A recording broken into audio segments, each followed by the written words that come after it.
Merci beaucoup, M. Cadieux et les membres de votre équipe. Toujours intéressant de vous entendre. Et vous avez le cœur un peu de... un des éléments clés de ces discussions-là qu'on tient depuis quelques jours, c'est les fameux seuils d'immigration. Et vous avez mentionné d'entrée de jeu que pour vous, c'était peu important le nombre de personnes. Et vous avez même utilisé l'expression « cheap labor ». Est-ce que les seuils, à ce moment-là, quel serait le seuil acceptable? Bon, on sait qu'on les a.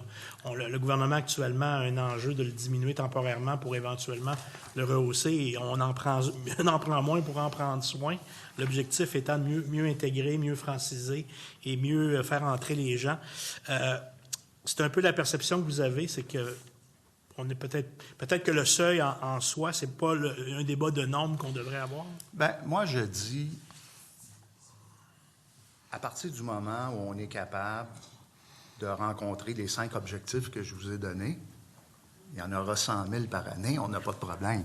Si on est capable juste de n'intégrer 45 000 parce que c'est mais qu'on est capable véritablement de les intégrer en fonction des 5 objectifs qu'on s'est donnés, ça sera 45 000. Si c'est 60 000, ça sera 60 000. C'est parce qu'il faut être en mesure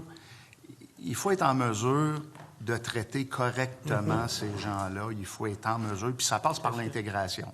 Donc, l'intégration, ça veut dire une job de qualité, qui s'en vient pas vivre dans la pauvreté ici, qui est capable de s'intégrer à la culture québécoise, qui est capable de comprendre, de parler le français. Donc, là, l'État, plus l'État va mettre de l'argent et des moyens pour que les gens puissent être intégrés selon des critères objectifs, il n'y en a pas de limite. Pour nous, il n'y en a pas de limite. Pour nous,